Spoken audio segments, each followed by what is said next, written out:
The sky was not supposed to look like that. It glowed with an eerie golden hue, stretching across the horizon like a burning ribbon. People stopped in the streets, staring upward, unsure whether to panic or simply stand in awe. Across the globe, cities were gripped by fear. News alerts screamed of a cosmic anomaly heading toward Earth, a rogue black hole invisible until now, moving with terrifying speed through the solar system. Scientists had predicted it, but the speed of its approach was beyond calculations. Humanity faced extinction, and there was nothing it could do. In New York, Mara Hendricks clutched her younger brother's hand tightly as they ran through the streets.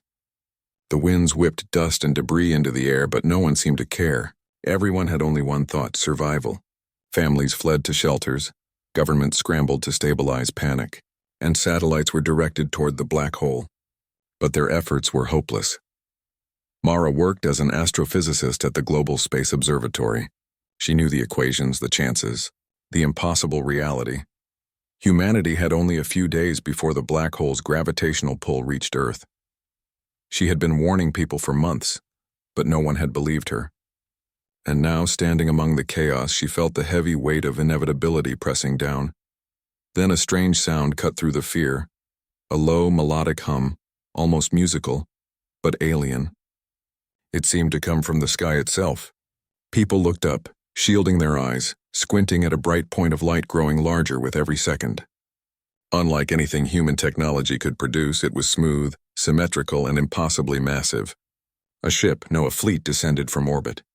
Its surfaces glimmered like liquid metal, reflecting the sun in patterns no human had ever seen. The world froze. Military commanders barked orders into radios, but all their efforts felt meaningless. And then, without warning, a wave of energy erupted from the largest vessel. It spread across the Earth like a soft protective veil. Mara felt it on her skin. A warmth and pressure comforting yet overwhelmingly powerful. The black hole, which had been visible as a dark blot in the sky, began to fade, pulled back, neutralized by an invisible force. Humanity was saved. News broadcasts ran continuously, showing live images of the colossal alien fleet hovering above the atmosphere. Governments declared a global emergency, yet no nation could claim responsibility. The fleet was not attacking, not threatening. It merely observed. Then a voice spoke, broadcast into every device on Earth simultaneously. It was not a human voice, yet it was understandable. Soft, melodic, deliberate. People of Earth, it said, we are the Luminar. Your world was at risk. We have protected you. Your survival depends on what you do next. The message repeated, giving clarity but offering no immediate answers. And then, as suddenly as they had arrived, the Luminar fleet began to depart. They rose gracefully, leaving a trail of light across the sky before disappearing into the depths of space. The energy shield above Earth slowly dissipated, leaving the planet untouched but changed forever. Humanity was shaken. For decades, humans had imagined the possibility of extraterrestrial life, but no one had ever expected intervention of this magnitude. Mara, standing atop a hill overlooking the city, felt a mixture of awe and fear. "Why us?" she whispered. "Why not leave us to our mistakes?" The days that followed were chaotic. Governments tried to assess the fleet's technology, but there was little they could understand. The energy shield's composition did not match any human material. Satellites and probes sent to study it returned empty data or incomprehensible patterns. Economies struggled to adapt to the shock. Religious and philosophical groups debated the meaning of the Luminar's actions. Some saw salvation, others saw warning. In the midst of this uncertainty, Mara returned to her observatory, determined to find answers. She and her colleagues examined every fragment of data captured from the event. The subtle waves in the atmosphere, the fluctuations in Earth's magnetic field, the strange resonance in the upper ionosphere. Every pattern seemed to carry intention, a hidden message, though its meaning was unclear. Children in every city slept under the stars with wonder instead of fear. Parents pointed to the sky and told stories of the beings who had saved humanity. In quiet moments when no one else was watching, many adults allowed themselves a rare hope. For the first time in decades, the future seemed possible, yet not everyone was content. Some nations viewed the Luminar's intervention as a challenge. If Earth could be saved by outside forces, could it be controlled? Military leaders debated strategies for interacting with the fleet should it return. Mara found herself in heated arguments, explaining that the Luminar had offered no threat. They had given humanity a chance, not orders. This isn't about power, she insisted. It's about survival and responsibility. We've been spared. That is the gift. The concept was difficult for many to grasp. Humans had spent centuries conquering, dominating, building empires. Suddenly they were faced with a force that made all human conflicts seem insignificant. For the first time, humanity felt small, yet the very act of being spared created an awakening. People began thinking not only about survival but about potential, the untapped ingenuity and courage that lay within themselves. Weeks later, Mara received an unexpected message at the observatory. A faint signal, almost imperceptible, arrived through deep space radio channels. The pattern was subtle but unmistakable, a repetition of tones and pulses that resembled the communication of the Luminar fleet. Mara and her team worked tirelessly to decode it. Night after night, they pieced together a sequence that hinted at understanding, a kind of education embedded in the signal. The message was clear in one sense. The Luminar had left behind guidance. They were not merely saviors, they were teachers. And humanity had a choice: to heed this guidance and grow, or ignore it and remain limited by their own flaws. In cities across the world, scientists and engineers began a surge of innovation. Ideas that had been considered impossible, efficient energy storage, clean fusion, faster than light communication, were now within reach if humans could decipher the Luminar's subtle hints. Mara became a leader in this movement, hosting workshops, debates, and collaborative projects that reached beyond borders. For the first time, people saw themselves as a global species, united not by fear but by the shared miracle of survival. Even with hope rising, uncertainty lingered. Humanity had been spared, but no one truly understood why. Why did the Luminar choose Earth and not another planet? Were they benevolent observers, or were there conditions attached to their protection? Questions multiplied faster than answers. Mara often found herself gazing at the night sky, searching for the faint glimmer of the returning fleet, knowing that what humanity did next might determine their fate. By the end of the first month, a cultural shift had begun. Artists painted portraits of the Luminar ships, blending imagination with the fragments of real observation. Musicians composed melodies inspired by the alien resonance that had saved Earth. Children grew up learning about the fleet as history and legend. Seeing the Luminar as more than mere aliens, they were symbols of possibility, of the heights humanity could reach if they learned to respect life and knowledge. On the hill overlooking the city where Mara had first witnessed the fleet, she now stood quietly, notebook in hand, sketching patterns of the alien energy she had studied. She reflected on the fragility of life, the randomness of cosmic events, and the extraordinary chance humanity had been given. The universe was vast, indifferent, and dangerous, but it was also full of possibility.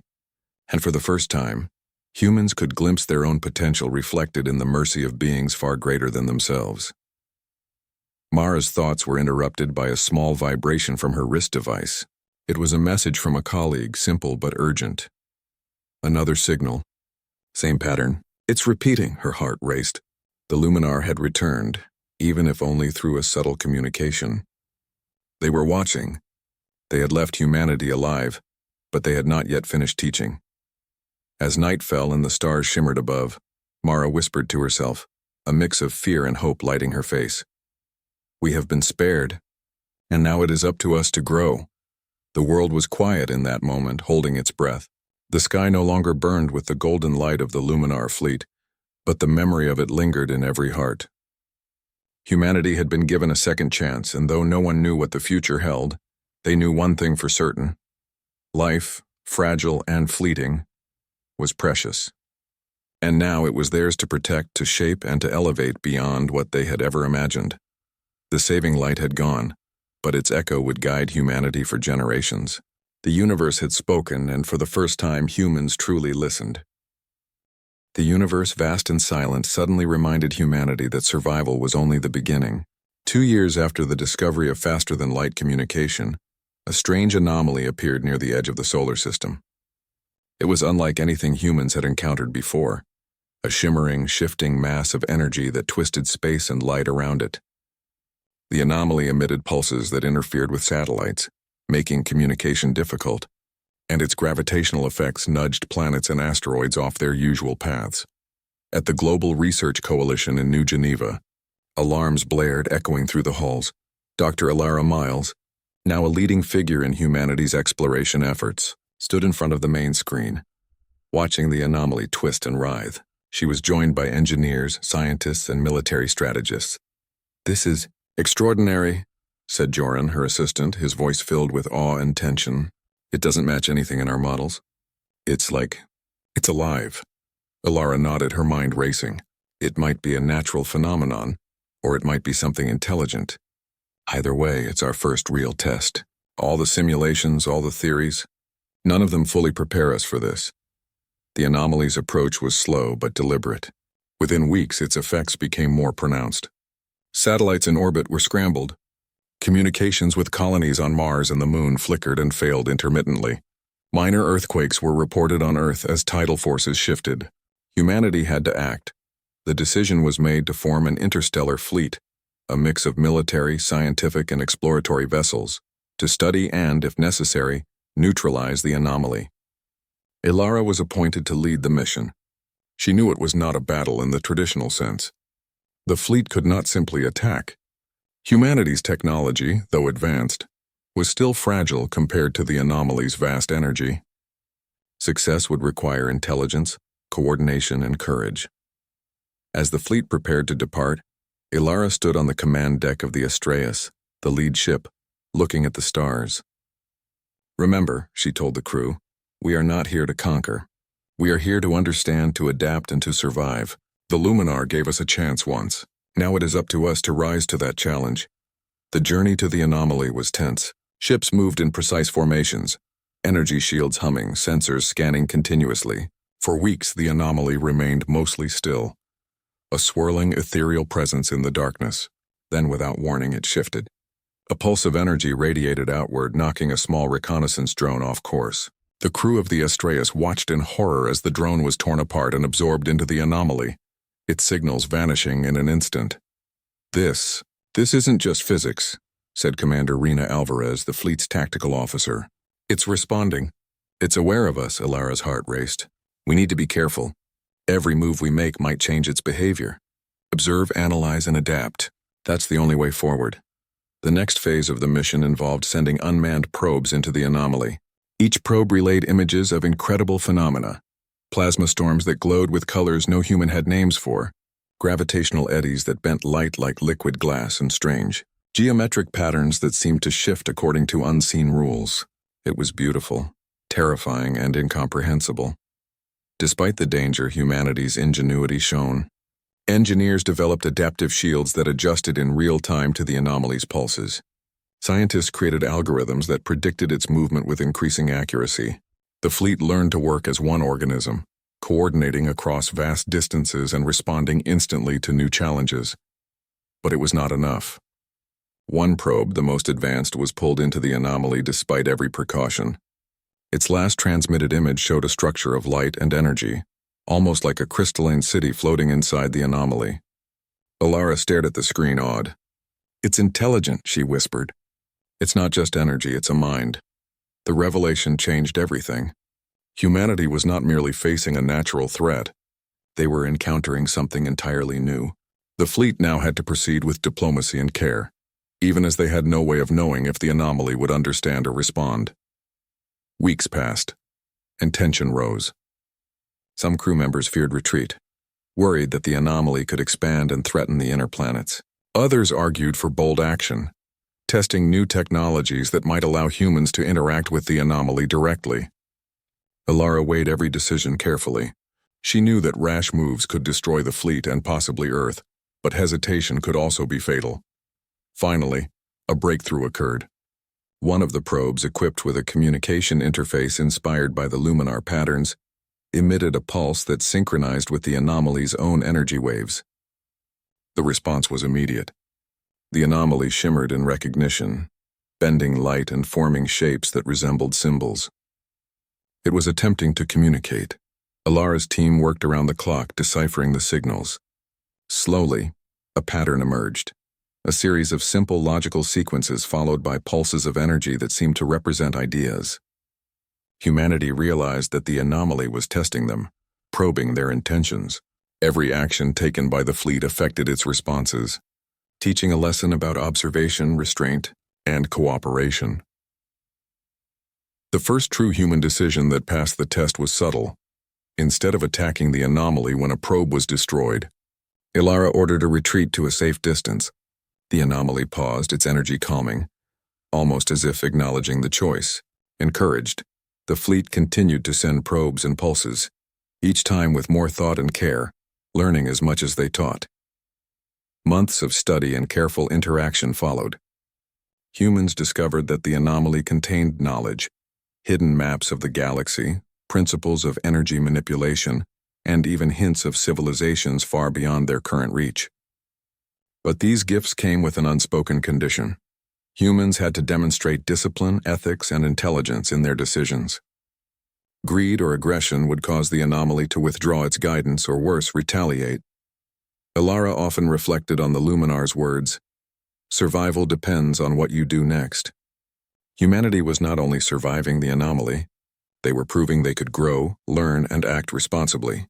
The anomaly, in a way, became a mirror of humanity's potential.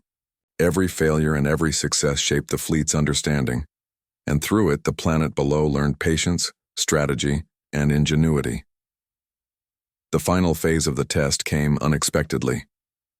The anomaly pulsed with immense energy, creating a gravity wave that threatened to pull several ships into its core. The fleet faced a choice: sacrifice ships to gather more data or withdraw and preserve lives. Ilara, after consulting her officers, made the hardest decision of her career: retreat. Lives were saved and data was collected safely, though some insights were lost. As the ships regrouped, a subtle shift occurred in the anomaly. It contracted, shrinking slightly, and pulses of energy formed symbols that resembled light-based fireworks. On the screens, the team interpreted the pattern: approval. Humanity had passed the first test, not by force or speed, but by intelligence, restraint, and cooperation. Ilara allowed herself a rare smile. "We did it," she said quietly, knowing that the victory was not for glory but for growth. The anomaly began to drift away from the solar system, leaving behind residual energy and faint signals that contained knowledge and guidance. The mission was over, but its impact would last for generations. When the fleet returned to Earth, the reception was unlike any humanity had experienced. Cities celebrated the courage and brilliance of those who had ventured into the unknown. Scientists were hailed as heroes, engineers as innovators, and Ilara Miles as a symbol of humanity's potential. Yet she understood that this celebration was only part of the journey. The anomaly had been a teacher, testing not just technology but character.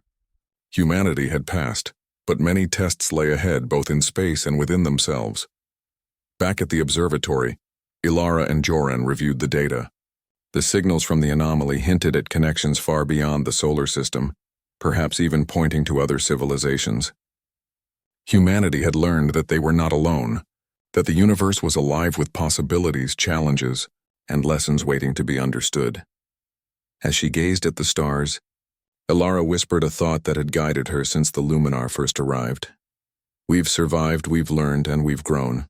Now we must continue to rise because the universe is vast and it is watching." For the first time, humans truly understood what the Luminar had meant. Survival was only the beginning. Growth, wisdom, and courage defined the legacy of a species.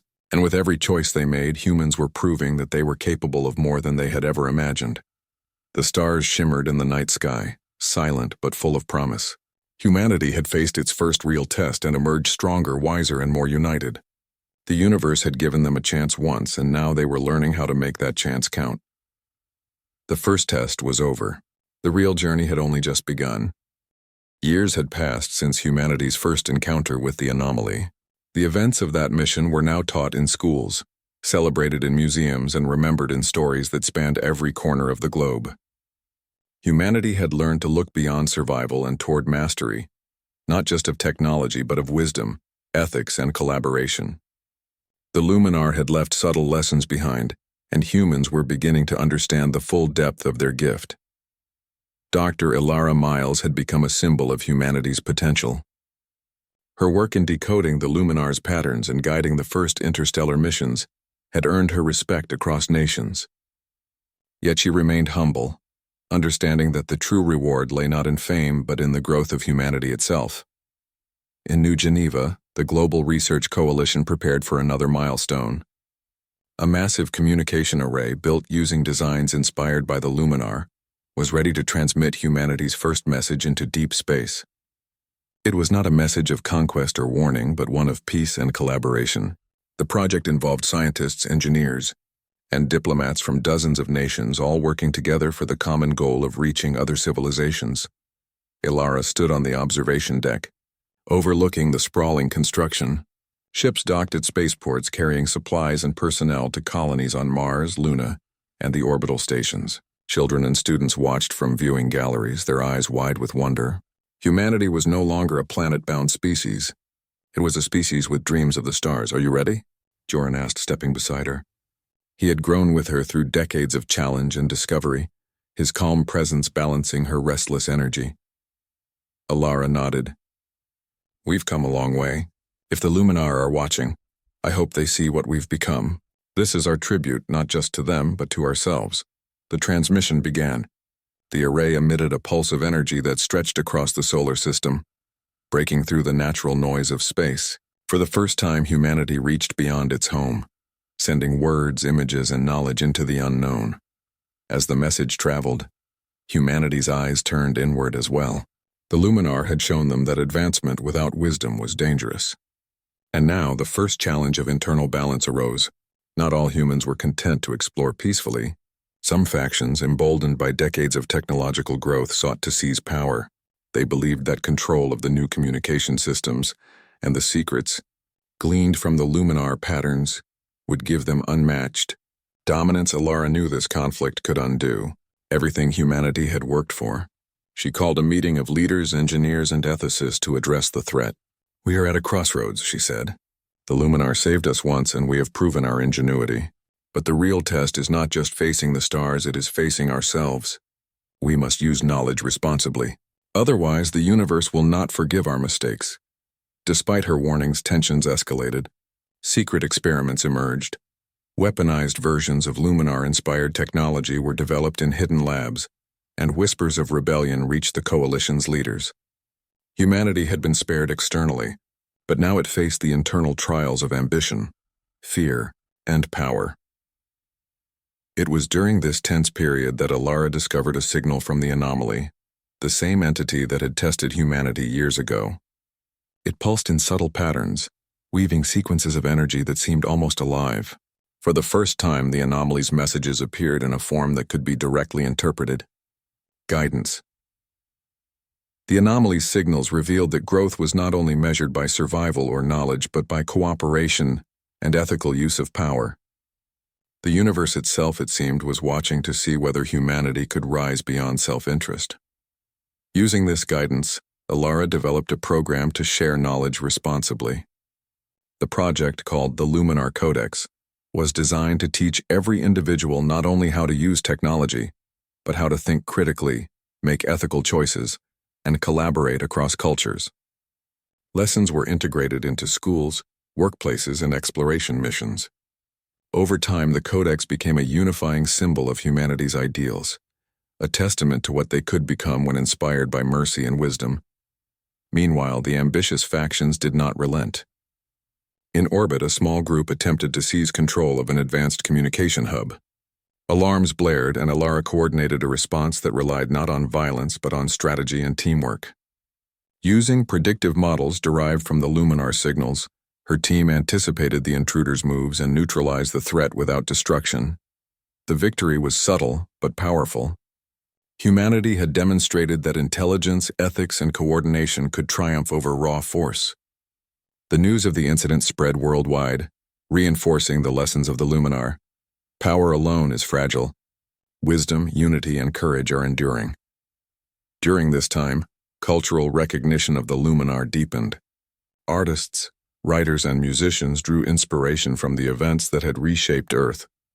Monuments were built in cities across the world, not just to honor the alien saviors, but to celebrate the human spirit that had risen to meet their challenge.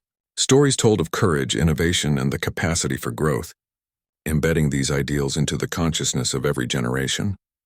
Alara often visited the largest of these monuments, a spiraling tower that reflected the light of the sun in colors reminiscent of the Luminar fleet. She would sit for hours, observing children play nearby, hearing their laughter, and realizing that humanity was not just surviving, they were flourishing. But the universe remained vast, unpredictable and full of unseen challenges. While humanity celebrated its progress, exploratory teams on Mars and beyond discovered faint signals originating from deep space phenomena. These signals hinted at other intelligent life, civilizations older than humanity, and technologies that dwarfed even the Luminar's gifts. Humanity had learned much, but it had only scratched the surface of cosmic knowledge. Alara reflected on this while reviewing the latest data in her office. "The Luminar didn't just save us from the black hole," she said quietly. "They left us the tools to become something greater, but it's our responsibility to use them wisely. Every choice we make from now on defines who we are as a species." That evening, she attended a global broadcast where the first interstellar communication message was received back. The response was unexpected. A series of intricate energy pulses forming a pattern that, once decoded, revealed not words, but knowledge.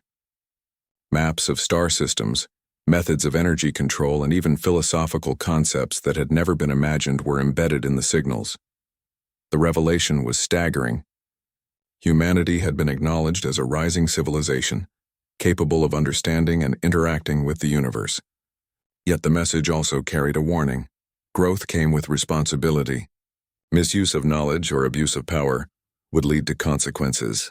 The balance between curiosity and wisdom, freedom and ethics, would determine the future of life on Earth and beyond. As she watched the transmission, Alara realized that humanity's journey was far from complete. They had been spared, tested, and inspired. They had grown in knowledge and cooperation. But the true measure of their greatness would come from how they used this gift in the years ahead. Back on the streets of New Geneva, celebrations continued, but so did debates. Leaders argued over policies for the use of advanced technology.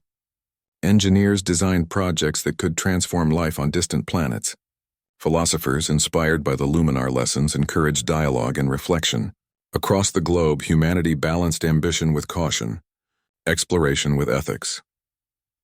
Alara understood that this was the real legacy of the Luminar, not the technology, not the survival, but the ideals of growth, courage, and responsibility.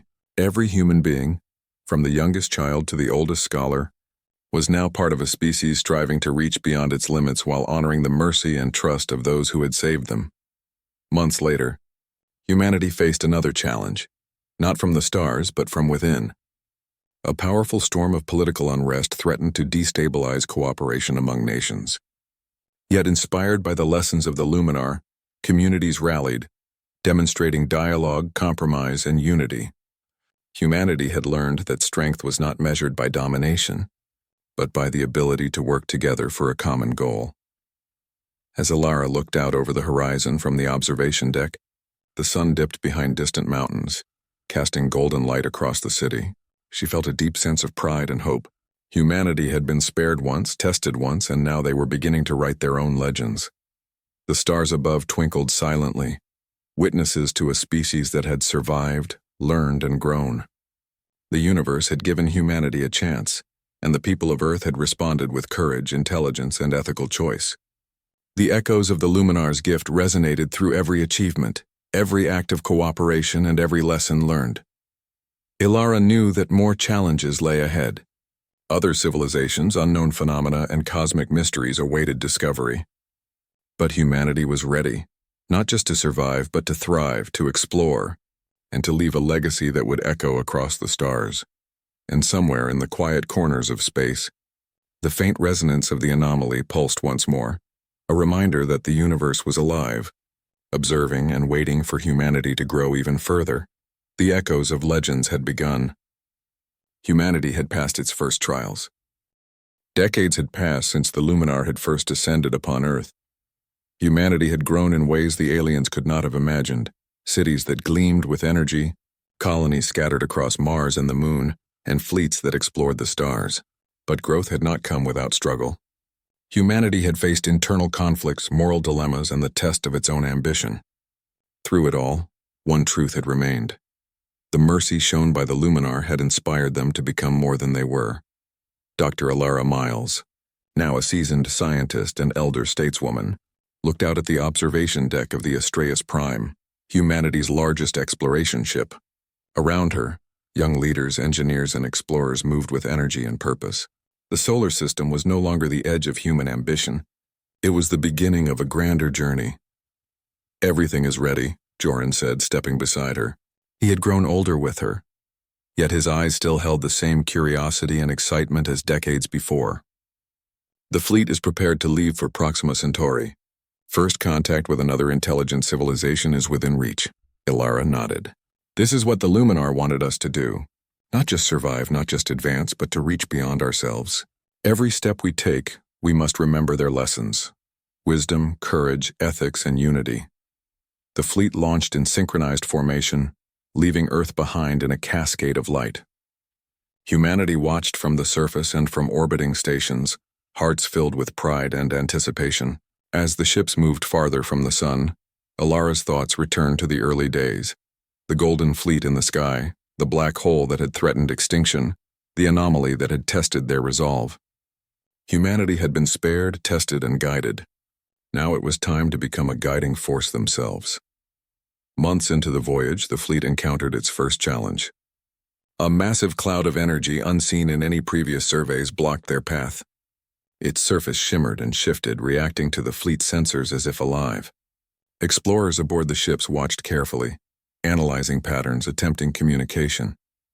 The anomaly's presence reminded Alara of their first encounter decades ago. She spoke to her team in calm authority.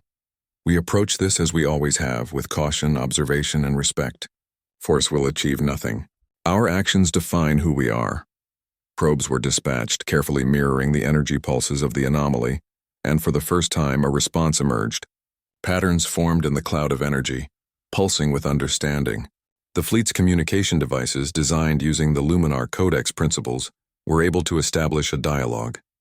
It was not words that were exchanged, but ideas. The anomaly revealed knowledge of neighboring star systems, principles of energy control, and insights into life forms beyond humanity's imagination. Humanity listened, adapted, and responded, proving they had learned the lessons of restraint, intelligence, and cooperation. Meanwhile, back on Earth, celebrations continued. Children had grown up with the Luminar as legends, and now humanity itself was becoming legendary in the universe. Schools, museums, and cultural centers flourished, emphasizing not only knowledge but also ethics, collaboration, and courage. Humanity was no longer a planet-bound species fearful of the unknown. It was a civilization prepared to face the vastness of space with both bravery and wisdom. During the interstellar journey, new challenges arose. Explorers encountered phenomena that tested their ingenuity: pulsars emitting dangerous radiation, gravitational anomalies that threatened to tear ships apart, and celestial storms that required rapid adaptation. Each obstacle reminded the fleet that the universe was not a passive expanse, but an active participant, observing, testing, and teaching. Alara and her team coordinated each mission carefully. They relied not on brute force but on problem-solving, foresight, and teamwork. Every success strengthened humanity's confidence, while every near mistake reminded them of the delicate balance between ambition and prudence. It was during one such challenge, as the fleet navigated through a dense nebula, that humanity encountered its first intelligent alien species. The beings, luminous and fluid in form, approached cautiously. Alara initiated communication, using patterns derived from the Luminar lessons. The response was immediate and filled with curiosity rather than hostility. The interaction marked humanity's first peaceful contact. Messages were exchanged, ideas shared, and alliances formed. The fleet had proven that humans could not only survive and learn but could engage, respectfully and wisely, with life beyond Earth. Humanity had become a civilization worthy of the stars. On the bridge of the SCIFI-Prime, Alara reflected on the journey. The Luminar had given humanity a chance when extinction was imminent. They had left subtle guidance through technology, signals, and patterns that taught restraint, intelligence, and ethical growth. Humanity had responded not with arrogance but with courage and wisdom. She turned to Joran, a smile on her face. We are finally living up to what they hoped we could become. Joran nodded. It's not just survival anymore. It's legacy. And indeed, humanity's legacy was beginning to form. Across the galaxy, other civilizations took note.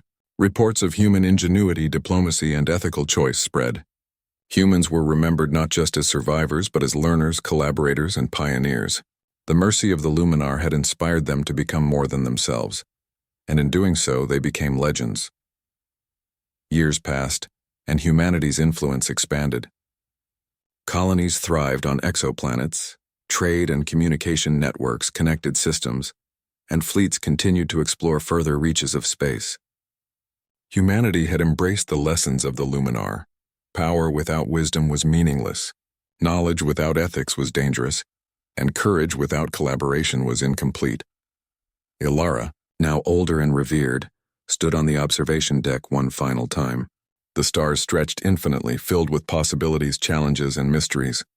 She thought of the black hole that had once threatened extinction, the golden fleet that had saved Earth, the anomaly that had tested them, and the first contacts with other civilizations. Humanity had come a long way. You've done well, my friends, she whispered. We have proven that we can rise to the challenges of the universe. We have honored the gift we were given. The fleet prepared to return to Earth after a long mission of exploration and diplomacy. As the ships entered the solar system, the planet shone with life, progress, and unity.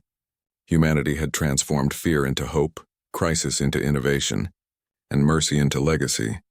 Children gazed at the skies, dreaming not of fear or survival but of adventure, discovery, and the chance to shape the universe. Artists painted murals of the Golden Fleet, scientists studied the stars, and leaders worked to guide humanity responsibly. Every human being carried within them the echo of the Luminar's gift, the memory of a chance that had changed the course of history. Ilara walked among the crowd that welcomed the fleet back. Families cheered, students waved, and the people of Earth celebrated not just a return but a triumph. The triumph of courage, unity, and growth. The city streets glimmered under the sun, reflecting humanity's achievements and aspirations. In the quiet of her thoughts, Ilara considered the future. The universe was vast, full of challenges and mysteries, and humanity was only beginning to explore it. But one thing was certain. Humans had learned to rise to the challenges of survival, testing, and opportunity. They had embraced their potential and, in doing so, had become guardians of tomorrow. Somewhere in the vastness of space, faint signals echoed, reminiscent of the Luminar's lessons. Humanity had listened, learned, and acted. The universe had given them a second chance, and they had transformed it into a legacy that would last across generations. Ilara turned to Joran, her eyes reflecting the light of distant stars. We've come a long way, she said softly. And yet we have only just begun. The journey of humanity is endless, and every step forward honors those who believed in us when we were weakest. Joran nodded, understanding. We are not just survivors anymore. We are keepers of life, knowledge, and hope. We are legends in our own right. As night fell over Earth, the planet sparkled with life. Ships rose into orbit. Communication arrays pulsed with signals to distant stars, and the human race looked outward with courage and unity. The lessons of the Luminar were no longer subtle whispers. They had become the foundation of a civilization that was strong, wise, and ready to embrace the infinite. Ilara gazed at the sky one final time that evening. The stars twinkled as if acknowledging humanity's growth. She knew that one day other civilizations would recognize the achievements of Earth's people. The courage to survive, the intelligence to learn, and the wisdom to act responsibly. Humans had taken a second chance and transformed it into something legendary. The universe had witnessed the rise of humanity, and humanity had proven itself worthy. The future was theirs to shape. The journey would continue, but humanity had already become something extraordinary, a species that could face the unknown, respect life, and rise to any challenge. Humanity was no longer just survivors. They were explorers, innovators, guardians, and legends. The stars awaited, and humanity at last was ready. The grand hall of the Galactic Council gleamed under millions of lights, each one a tiny window into the countless worlds of the galaxy. Hundreds of delegates, each representing a different species, sat in careful rows that stretched as far as the eye could see. Some were massive, with bodies taller than mountains. Others were small and delicate, floating in the air or moving on multiple limbs. Yet all shared a single purpose that day, deciding the fate of one tiny blue planet, Earth. For centuries, humans had been a curiosity to the galaxy. They were unpredictable, emotional, and often reckless. Their rapid growth, technological leaps, and unorthodox methods of solving problems both fascinated and frightened other species. Many aliens had argued that humans were too volatile to be trusted with interstellar trade, diplomacy, or technology. Some even claimed that the species could one day bring disaster to the entire galaxy if left unchecked. And so, the vote was called. In the council chamber, holographic screens floated above each delegate, displaying the question, should Earth be banished from galactic trade, communication, and diplomatic engagement? The room fell silent, each representative preparing to make their choice. Some whispered nervously to one another while others sat with calm, unreadable expressions. The votes began. One by one, species representatives pressed the glowing panels before them. Each press sent a ripple of light across the chamber, marking a vote for or against exile. Some species, familiar with human achievements, hesitated. Others, wary of humanity's unpredictability, pressed their vote decisively. As the tally grew, tension filled the air. Humans, sitting millions of light years away on their home planet, were unaware of the precise numbers. Yet Earth's leaders and citizens had always known this moment might come. The vote was a threat, yes, but it was also a challenge that humans had learned to face in a way no other species could. Finally, the last vote was cast. A hum of anticipation filled the hall as the council's central system calculated the results. When the announcement came, it reverberated through the galaxy like a shockwave. The vote to banish Earth has passed. On Earth, the news hit every corner of the planet. In sprawling cities, small villages, and even remote research stations at the poles, humans paused. There was no panic, no hysteria. Instead, there was a moment of quiet reflection. For some, it was a moment of pride. The galaxy had noticed them. For others, it was a spark of determination. Leaders held emergency meetings, scientists gathered in labs, and engineers worked late into the night. The banishment was not the end. It was a call to action. Humanity's response would not be to beg for mercy or fight with brute force.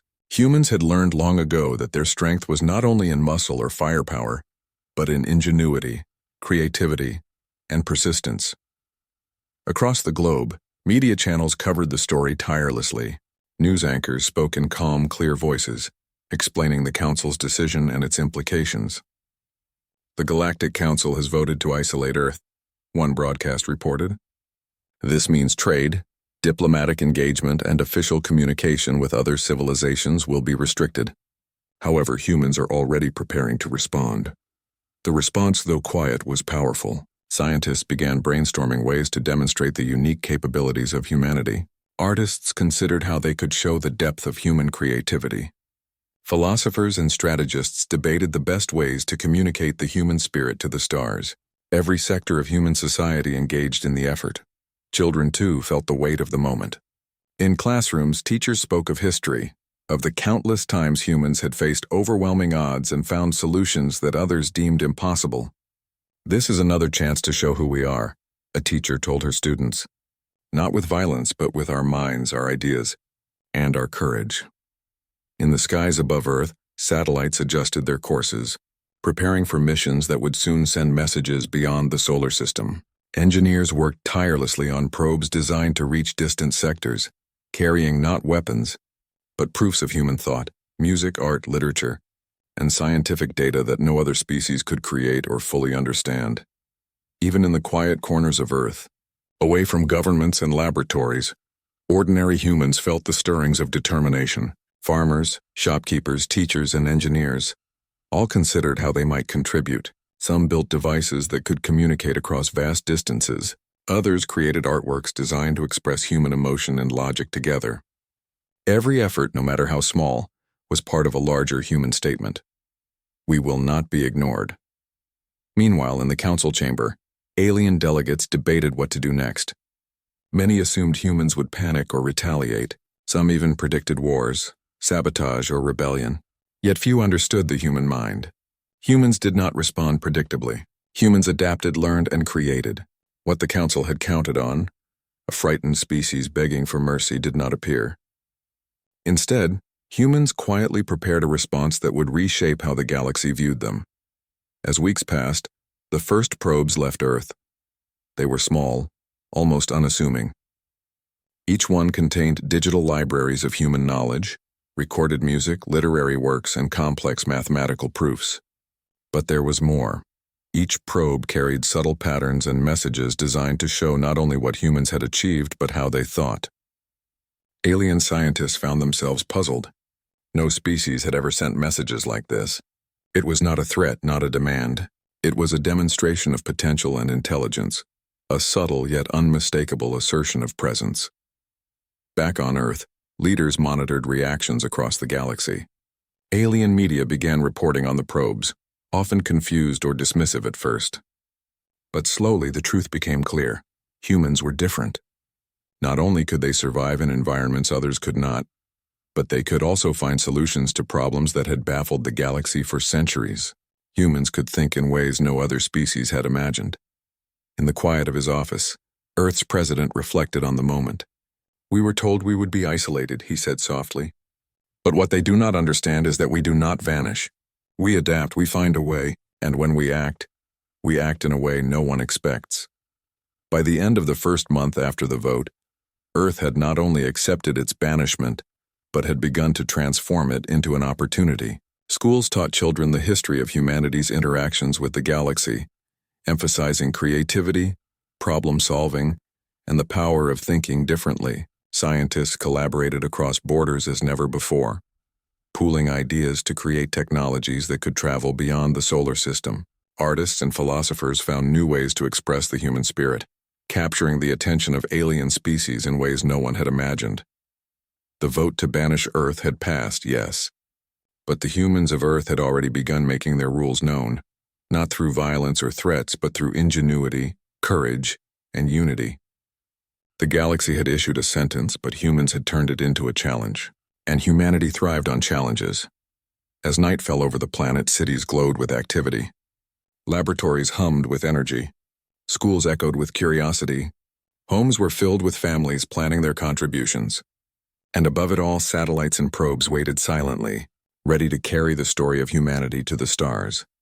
The Council had intended to limit Earth's influence, but in doing so, they had underestimated something fundamental. Humans never played by the rules anyone else set. Humans made their own rules, and soon, the galaxy would understand that completely.